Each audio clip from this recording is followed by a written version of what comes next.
साथियों, जनरली मैं देखता हूँ और अभी मैंने पढ़ा था रेमंड कंपनी के जो मालिक थे उनके बच्चों ने उनको निकाल दिया था और आज किराए के मकान में रहते हैं।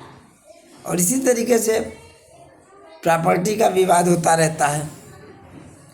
तो जो पारिवारिक रिश्ते जो है छिन्न भिन्न हो जाते हैं। अक्सर जो है बुजुर्ग लोग जो है अपने सामने बच्चों को बैठाल के हिस्सा बांट नहीं कराते हैं। तो मैं उन लोगों से कहना चाहता हूँ कि अपने सामने जो है बच्चों को खुशी देखना चाहते हैं, रिश्तों में मजबूती देखना चाहते हैं, तो जीता जी हिस्सा बांट करा दीजिए। साथियों, आज हमारे साथ जो है एक समाज सेवी हैं शिव कुमार जी। उनसे जो है मैं बात करता हूँ। समाज सेवी है शिव कुमार जी, स्वागत है आपका। हमारा शिव कुमार जी, जनरली जो है जैसे मैंने समाज में देखा है कि लोगों की मृत्यु होती है, ठीक है। मृत्यु के समय देखा गया है कि परिवार में एक ही जिम्मेदार आदमी होता है और सब लोग दाह संस्कार में तो चलते हैं, लेकिन जो है उस समय जो एक मेन प्रश्न होता है दाह संस्कार के समय, दाह संस्कार 13वीं बरसी, उसमें खर्चा कहाँ से लगेगा। मान लीजिए 4 लोग हैं, तो क्या चारों की क्या जिम्मेदारी होनी चाहिए। नहीं, जैसे 4 व्यक्ति हैं, एक घर का मुखिया है, ख़त्म हो गया है, उसकी अंत्येष्टि करनी है, तो 4 में जैसे क्या होता है, कोई बड़ा लीडर होता है घर का। जैसे अगर नहीं है तो चारों को सामंजस्य करके, चारों को एक साथ मिलके कि भाई तुम कर लो, ये मेरे पास पैसा लो, इकट्ठा करके लगा लो। और बाद या फिर एक मुखिया जो बनता है कि चलो हम लगा लेते हैं, बाद में पैसे को कितना लगा आपस में डाइवर्ट करते, भैया इतना लगा है, इतना था आपका होता है। अभी ये हो गया, या तो हो गया कि चलो भाई हम घर में चलो एक संपन्न हैं और हमारे पेरेंट्स सही थे, उन्होंने एक को बता दिया कि भैया जो कुछ होगा ये हमारा रखा है। सब माता पिता यही करते हैं, जैसे आर्थिक थाली में पैसा डालते हैं, जितनी चाहते दे दो। नहीं मालूम होता कि भाई इतना खर्चा हुआ और 4 लोग हैं, 1,50,000 खर्चा हुआ, लेकिन होता कहाँ है। हाँ, वास्तविक रूप में लेकिन हर आदमी पीछे भागता है। लेकिन वास्तविक रूप में जो देखा जा रहा है कि जो फंस गया वो फंस गया। मैं बताता हूँ, एक लखीमपुर की घटना है। एक रामेश्वर जी की मृत्यु हुई थी, करीब 80 साल के थे। तो 1 साल से लेने के लिए सब लूट रहे थे उनको। और लेकिन जब दाह संस्कार की बात आई तो चूंकि उनके साथ उनकी लड़की रहती थी, उसके पास बैंक अकाउंट वगैरह सब था, तो सबसे छोटा बेटा था, उसने उसको थोड़ा सा समाज सेवी में था, तो उसने कभी लिया भी कुछ नहीं था। और उसको लगा कि नहीं, पिता की यादें हैं, तो अपनी इच्छा से सब कर दिया उसने। लेकिन ये बताओ कि जैसे बेटी के पास वो सब पैसा रख गए थे और बेटी बाद में कह रही ले भैया 30,000 रुपया ले लो, जैसे भीख दे रही हो, तो लड़के ने उनको नहीं लिया। ये बताओ जब बाप का ढेर सारा पैसा रखा है तो अंत्येष्टि के समय क्या होना चाहिए था। नहीं, गलत फहमी है उसको कि अपने पैसे को अपने भाइयों से मतलब मार ले, ऐसा थोड़ा ही होना चाहिए। जैसे आपको ठीक है कोई समस्या है तो आप भाई से कह दो कि हमको इतना चाहिए, आप इतना बांट लो, तो आपकी सिक्योरिटी बन गई। लेकिन अगर आप बेईमानी कर रहे हो, किसी से मार रहे हो, तो गलत बात है ना। तो मतलब पाप के भागीदार बनोगी और पिताजी के मतलब आत्मा को शांति नहीं मिलेगी। ये जो आत्मा की शांति के लिए होता है, क्या कहते हैं, आत्मा की शांति तो बच्चों के कर्म से होती है ना।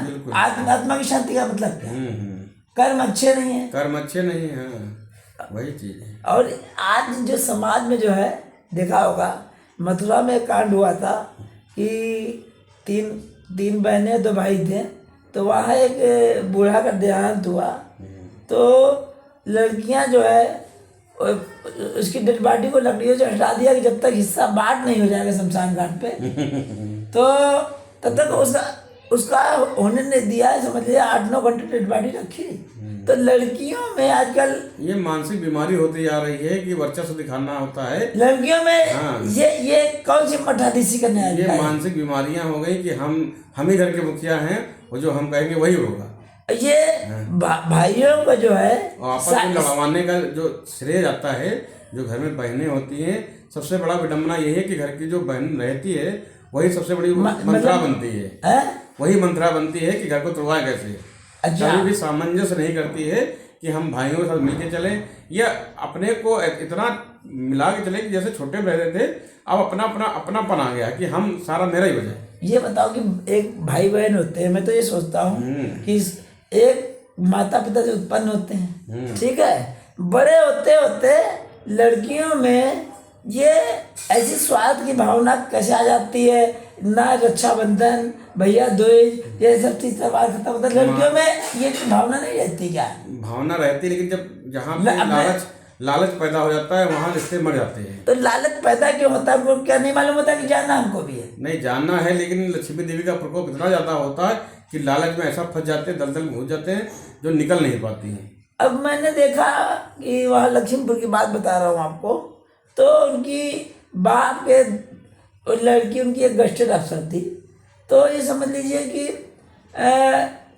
वो खुद रिटायर थी, 2 बच्चे प्राइवेट सेक्टर कंपनी में, तो हस्बैंड को मतलब जिसकी महीने में 3-4 लाख रुपए महीने की कमाई हो, अगर वो लालच के गरीब आदमी की कहे तो कहा जाए, लेकिन ज़्यादा लालच की भावना जिसके पास जितना पैसा हो जा रही है। नहीं, जैसे वो सोच रहे कि हम लालच कर लेंगे, हम अपने पिताजी का मान लेंगे, भाई को नहीं मिलेगा, ये समस्या उनके सामने भी आएगी। लेकिन चलो अभी तो मजा ले रहे हैं, लेकिन उनके सामने तो कैसे फेस करेंगे? अगर आप दूसरे के रिश्तों में दरार डालोगे वही काम आपके घर में भी आने वाला है। अगर अभी नहीं समझोगे तो कल आपके साथ भी होगा। दूसरा गलत करोगे, जैसा करोगे वैसा करोगे, बिल्कुल। क्योंकि दूसरे के परिवार में खिन्नता करोगे, भाई में लड़ाओगे, तो आपके साथ भी ईश्वर वो देगा। क्योंकि कहते हैं कर्म आपके साथ चलते हैं, आज नहीं तो कल आपके साथ होना निश्चित है, समझ लो। अच्छा, मजे की बात, जैसे घर में 2 बहनें हैं तो 2 बहनों का गुट बन जाता है, मतलब वो जैसे एक जैसे जब हो जाते हैं, जैसे एक जैसा तालमेल बन गया कि चलो ये हमारे अंडर में, एक दूसरे कहे में होता है क्या लॉजिक होता है कि जैसे 2 बहनें हैं, एक का छाप ज़्यादा होती है, एक हल्की होती है, ज़्यादा छाप डाल लेती है, प्रभाव होता है, तो वो अपने गेट्स उसके अंदर डाल के अपने कब्जे में कर लेती है कि जो हम कहेंगे वही सही है। ये एम्बिशस महत्वाकांक्षा की बीमारी नहीं क्या? हाँ, ये कह सकते हैं महत्वाकांक्षा की या लालचपन की कहेंगे कि किसी तरह हमारा लालच टारगेट पूरा हो, वो ईगो हो जाता है कि जो हम कहें वही सत्य है। तो ईगो क्या, ईगो एक बीमारी नहीं हुई? एकदम मानसिक बीमारी है, वही तो कह रहे हैं कि एकदम मानसिक बीमारी में जी रहे हैं।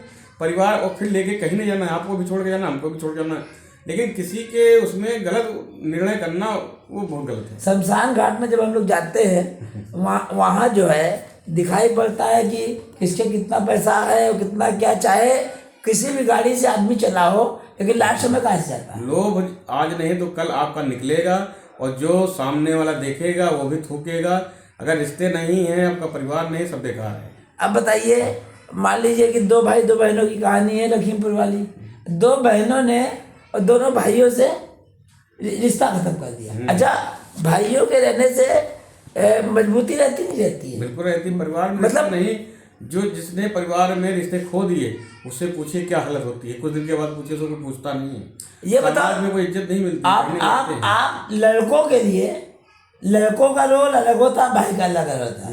लड़कों के लिए मतलब लड़कों के लिए बताया, भाई लड़कों के संरक्षक बने तो कोई लेडी भाई के खिलाफ लड़कों को खड़ा कर दे। नहीं, ऐसा नहीं होना चाहिए। हाँ, कभी आपके घर में समस्या आती है तो भाई सबसे पहला व्यक्ति होता है जो आपकी रक्षा में सामने आता, नहीं तो कोई नहीं आता है। आज समाज वैसा बदल गया है, परिवार नहीं तो कोई नहीं। और जब भी हो मुसीबत आएगी तो परिवार आता है, बाहरी कोई नहीं आता है। दूर से खड़े होकर तमाशा देखेगा लेकिन अंदर नहीं आएगा। इसलिए परिवार बहुत जरूरी है। हर व्यक्ति को अपने परिवार को पहचानना चाहिए। छोटी छोटी बातें सब घर में होती हैं, लेकिन अगर ईश्वर ने आपको इतना दिया है तो कभी किसी दूसरे को धोखा मत दो। अपने में खुश रहो, दूसरे के उसमें लालच मत करो, नहीं तो कल भी वो आपके सामने आएगा। अच्छा, लोग जो है सिर्फ जो है किसी की सुनेंगे नहीं और सोचेंगे कि हम ही सही हैं। हाँ, वो अपना मठाधीशी का दिमाग पड़ जाता है कि जो अहम में जब आ जाता है, लक्ष्मी देवी ज़्यादा आ जाती है, जिसका पैसा ज़्यादा रहता है उसको अहम हो जाता है। अच्छा, ये वीडियो बन रहा है, अक्सर मैं बताऊँ एक आध ऐसी घटनाएं होती हैं, जनरल घटनाएं होती हैं, तो समाज की घटनाएं होती हैं, लोग अक्सर कहते हैं कि ये मेरे, बहुत तो लोग इसको पॉजिटिव लेते हैं कि वीडियो बहुत अच्छा बनाया है, लेकिन एक आध लोग लेते हैं वो कहते हैं मेरे पर बनाया है। नहीं, ये तो सामाजिक प्रेरणा है, क्योंकि हर जगह अच्छाई है, हर जगह बुराई है, हर रिश्तों में दरार है। कुछ समझदार होते हैं, कुछ बुद्धिमान समझदार होते हैं तो पॉजिटिव लेते हैं, हाँ, और जो बेवकूफ होते हैं वो कहते हैं कि हमारे पर मानसिक बीमार होते हैं, मानसिक कमजोरी होती ना, लालचपन होता है, इसलिए परेशान रहते हैं। साथियों, हमारी जो एक गंभीर चर्चा हो रही है, शिव कुमार जी हैं और ब्लड डोनर हैं, समाज सेवी हैं, गरीबों में कपड़े बांटते हैं, सब कुछ है, अंतर्राष्ट्रीय समाज सेवी हैं। इनसे मैं समाज सेवा के कार्य में पिछले 30 साल से जुड़ा हूँ। तो ये जो लालच की भावना, ये कहीं ना कहीं दीमक की तरह खा रही है। बिल्कुल खोखला करती है आदमी को, रिश्तों को, हर चीज़ को खोखला करती है, आदमी समझता नहीं है। दीमक जैसे घर को लकड़ी खाता है, वैसे रिश्तों को ये खा जाता है। साथियों, बात हो रही थी शिव कुमार जी से। अच्छा, मिलता हूँ फिर किसी नए टॉपिक के लिए। शिव कुमार जी, धन्यवाद आपको। धन्यवाद आपको भी।